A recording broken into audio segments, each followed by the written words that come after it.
Aujourd'hui, nous accueillons Clara Malian, Head of E-Reputation and Social Media chez LVMH. Ensemble, Antoine et Clara parlent de social listening, de l'IA dans la data, de Chine au BHV et répondent à toutes vos questions. Si la vidéo vous plaît, n'hésitez pas à liker et commenter. Bonne écoute!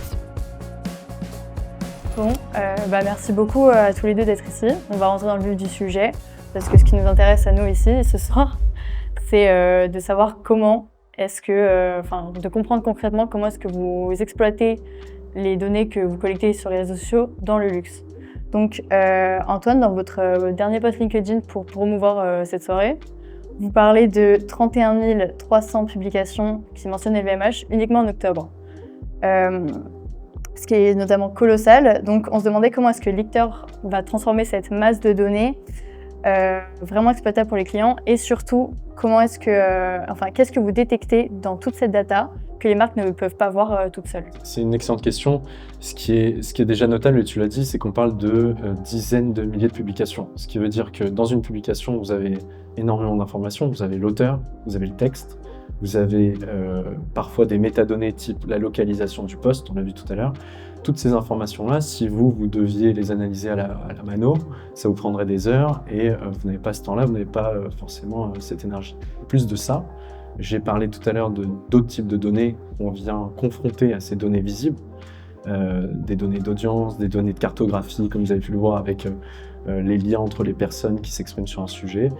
Nous, notre rôle, c'est d'utiliser les meilleurs outils du marché, de rajouter à ces meilleurs outils des scripts, des petits bouts de code qui vont nous permettre de collecter un petit peu plus de données. Ça, je pense que vous êtes dans le bon type d'école pour faire ça, d'aller rajouter cette petite brique technique. Et enfin et surtout, d'avoir les experts, les talents, les consultants qui vont être capables de transformer cette donnée pour des rapports qui sont consultés derrière par nos clients. Clara, de votre côté et du côté LVMH, vous gérez plus de 75 maisons et du coup des centaines de comptes sociaux.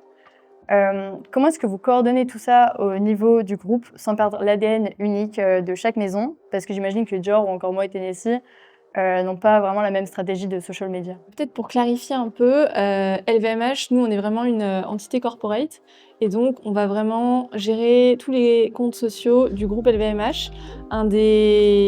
L'ADN du groupe LVMH, c'est la décentralisation et donc c'est quelque chose qui s'applique aussi en termes de communication et de communication social media. Et donc nos 75 maisons sont indépendantes dans la manière dont ils veulent communiquer sur les réseaux sociaux. Et tu l'as dit, un Dior s'exprimera pas du tout de la même manière qu'un Vuitton, quand bien même c'est des maisons assez proches, ne serait-ce qu'en termes de produits.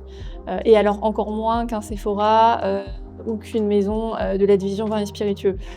Pour autant, nous, en tant que quantité corporate et que groupe un peu chapeau de toutes ces maisons, on aime bien dire qu'on est la maison des maisons, on se doit non seulement de promouvoir le groupe en tant que marque, et donc on a évidemment nos axes de communication qui sont pas tant de vendre des produits comme ça pourrait l'être pour nos maisons, mais plutôt de mettre en avant des engagements, tout ce qui va être autour du savoir-faire, de la RSE, de l'innovation. Ça, c'est vraiment nos axes de communication prioritaires en termes de groupe.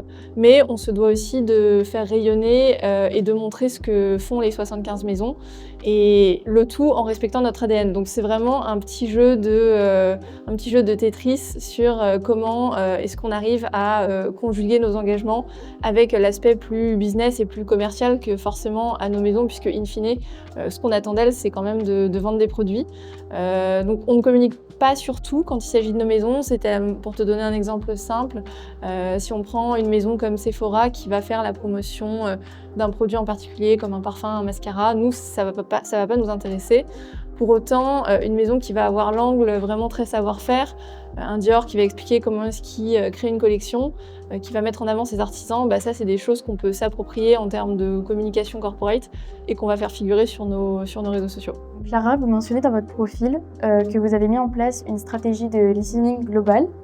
Concrètement, comment vous organisez-vous cette veille au quotidien?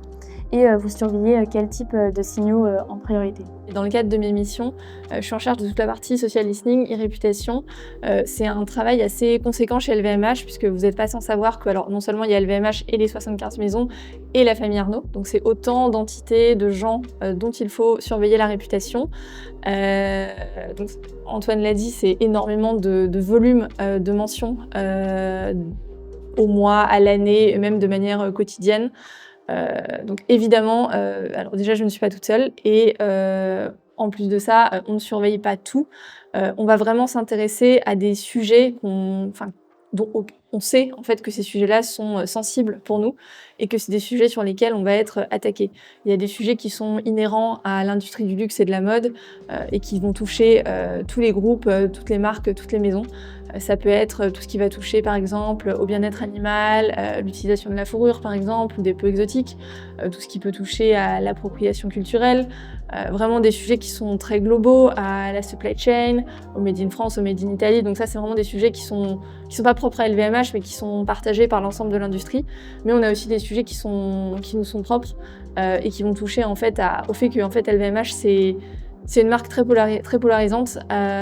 Soit on aime LVMH pour ce que le groupe représente, pour ce que les maisons représentent, un certain savoir-faire, l'excellence à la française, etc.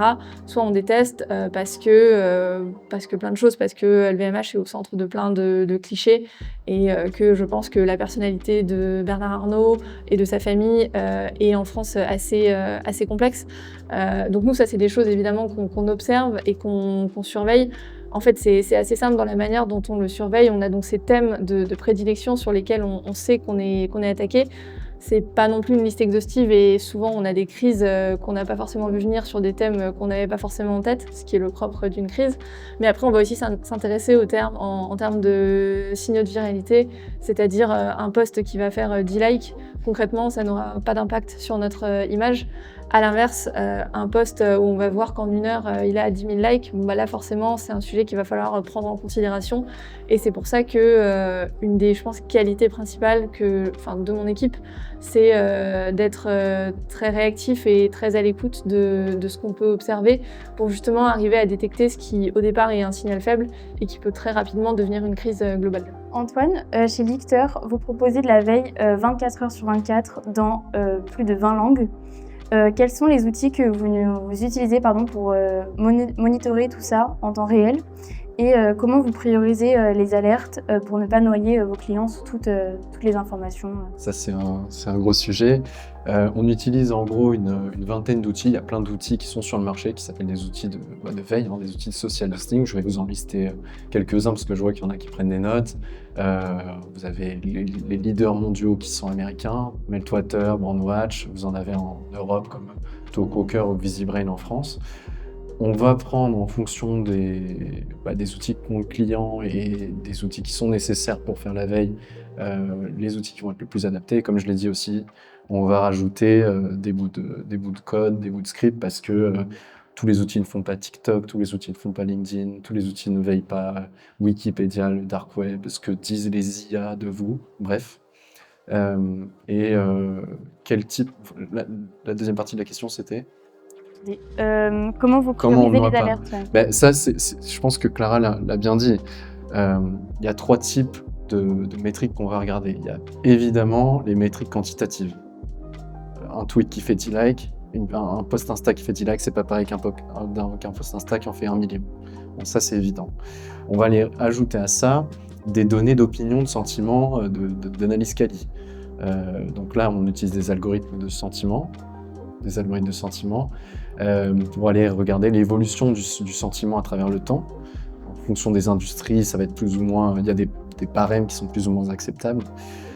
Et enfin, on va aller regarder, et je pense que c'est peut-être la veille qui est la plus pertinente et qui permet d'éviter le plus de bruit, c'est la veille par panel. C'est pas la même chose si je publie une critique sur LVMH en tant qu'Antoine ou si je poste une critique envers LVMH en tant qu'Emmanuel Macron. Ça paraît évident comme ça, mais du coup, en faisant des analyses de cartographie et en sélectionnant bien les comptes qu'on va vigiler, on est capable de limiter le bruit. Moi, j'ai plein d'exemples, je pourrais vous en partager après dans les petits cocktails si ça vous intéresse, d'exemples de crises qu'on a pu détecter au tout début grâce à cette veille par panel. Voilà. on a aussi, et je pense que c'est important, on est à l'ère, enfin ça fait longtemps qu'on est à cette ère-là, mais où n'importe quel consommateur, client, citoyen peut exprimer son opinion sur les réseaux sociaux. Et pardon, quand on est LVMH ou une des marques du groupe, on n'est pas à l'abri, je vous donne un exemple parmi beaucoup d'autres, mais d'un produit défectueux, d'un produit de mauvaise qualité, enfin un client peu satisfait d'un service client, d'un service, etc. Et vous, moi, Antoine, n'importe qui peut décider de faire un post Instagram ou faire un TikTok pour se plaindre de tel ou tel sujet, et les algorithmes font que ça peut aller extrêmement vite, et ça typiquement c'est des crises qu'on ne peut pas anticiper puisque c'est des sujets qu'on n'a pas forcément en ligne de mire, c'est des gens qui sont un peu monsieur et madame tout le monde. Et donc je pense que c'est les crises les plus problématiques et potentiellement les plus dangereuses pour nous, puisque par nature elles sont peu détectables en amont, et que ça touche aussi à l'ADN même de ce qu'on fait. Et donc souvent c'est celles pour lesquelles il est assez difficile aussi d'y apporter une réponse. Merci beaucoup à tous les deux pour votre réponse. Antoine, dans ce que vous avez dit, on voudrait savoir si vous avez des exemples concrets où vos insight data ont vraiment changé la stratégie d'une marque. Moi, j'ai un exemple, je pense que vous avez tous suivi les Jeux Olympiques de Paris.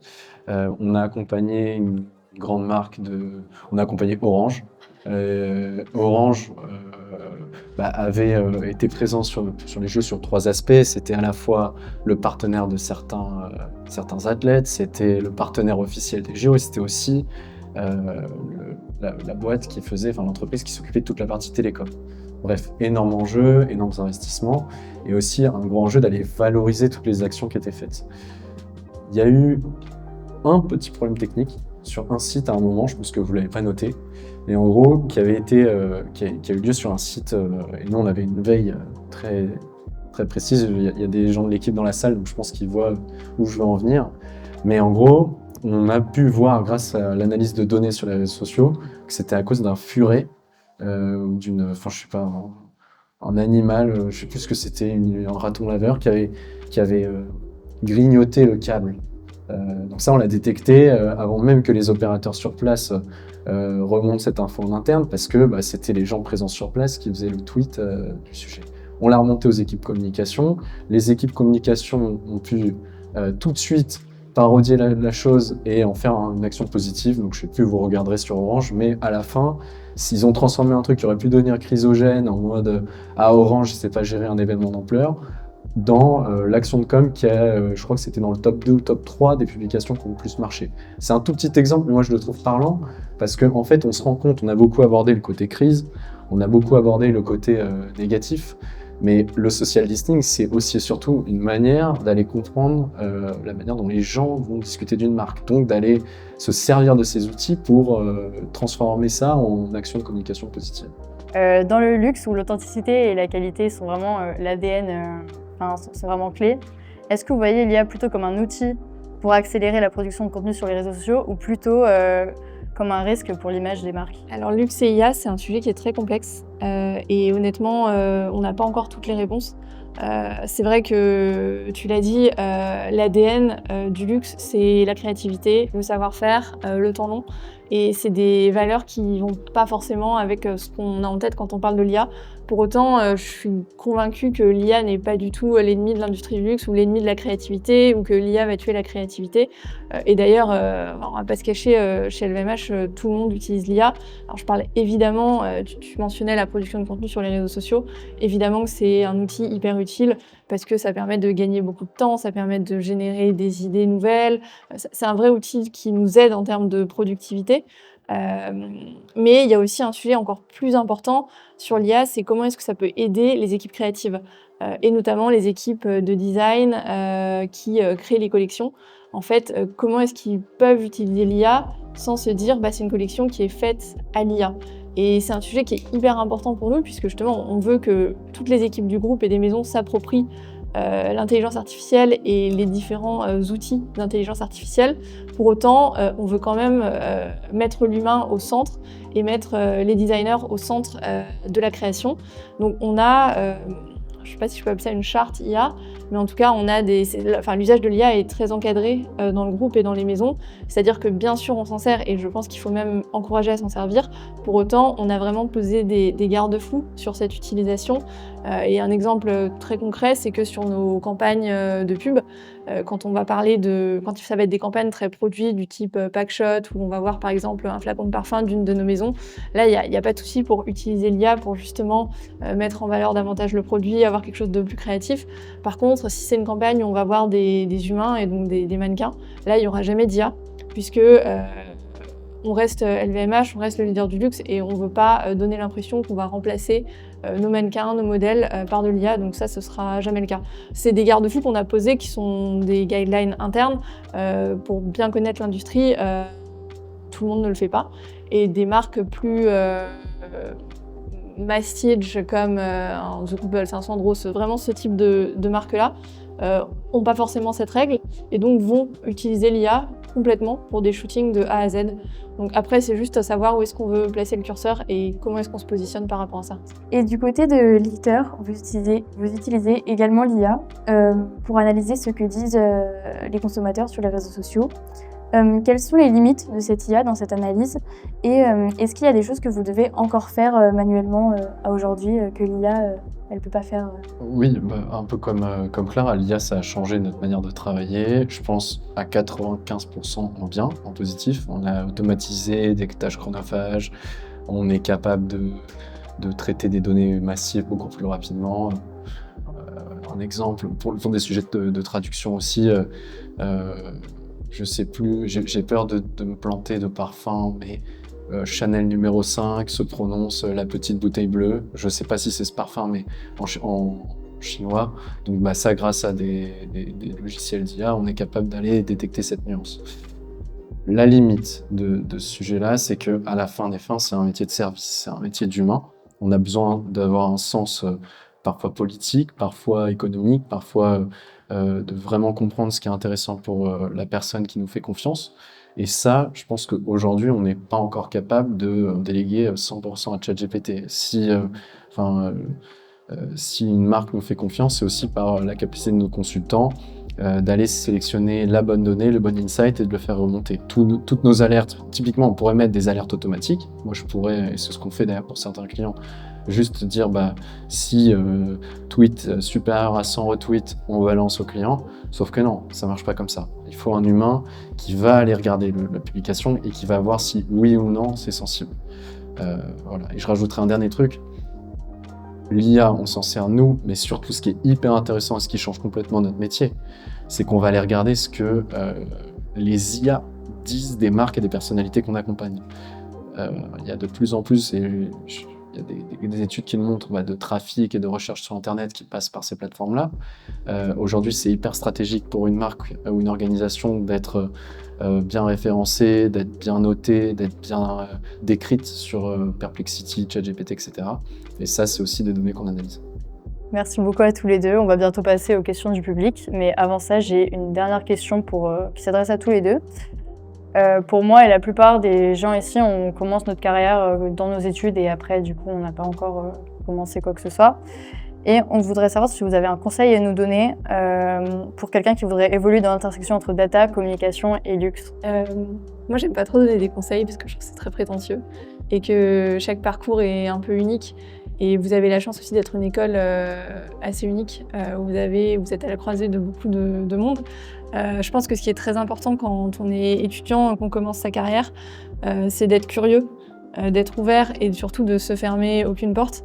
Moi, je vais parler de mon exemple personnel et moi, je suis arrivée là, alors pas par hasard forcément, mais disons que quand j'ai commencé mes études, j'avais aucune idée, ne serait-ce que qu'est-ce que c'est la communication digitale, qu'est-ce que c'est une strat social media, qu'est-ce que c'est le social listening.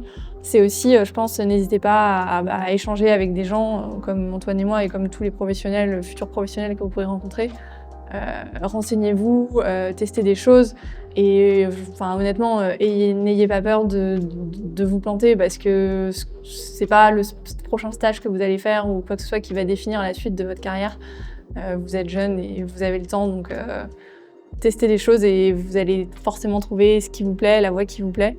Mais en tout cas, sachez que rien n'est figé et que vous avez le temps de faire vos expériences. Moi, je te rejoins, je te rejoins parfaitement.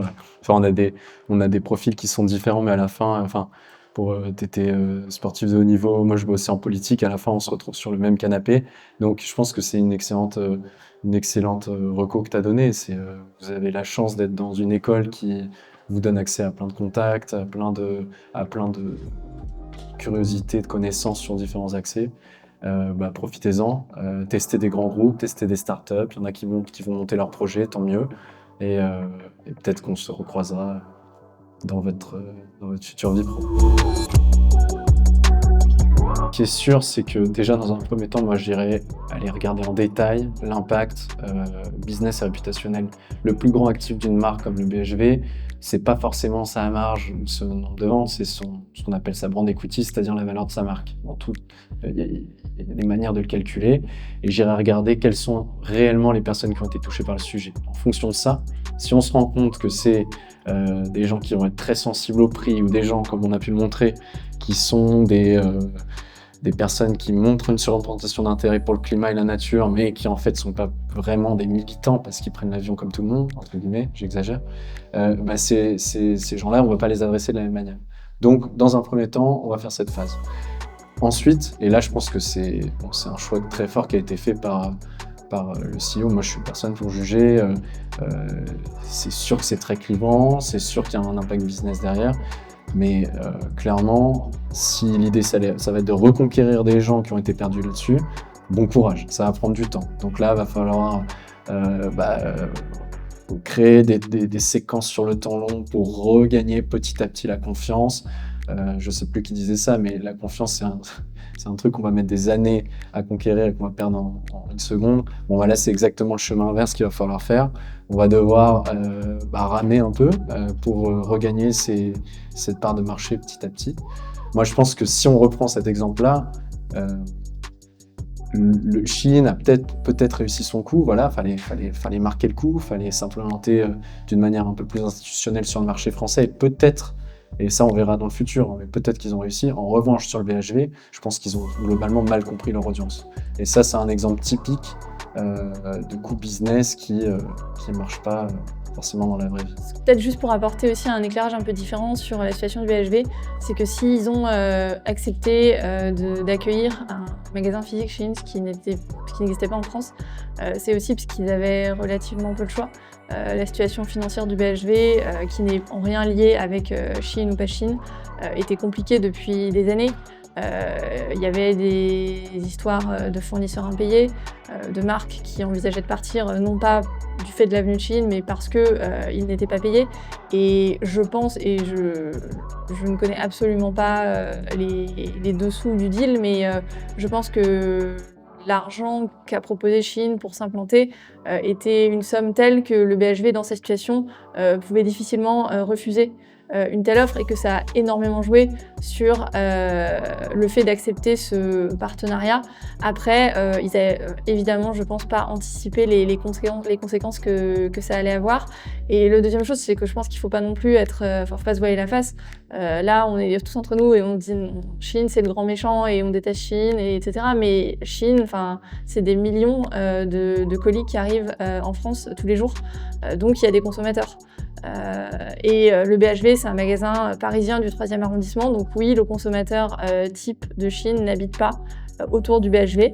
Donc si la clientèle type du BHV, c'est une clientèle locale, alors ils se sont plantés.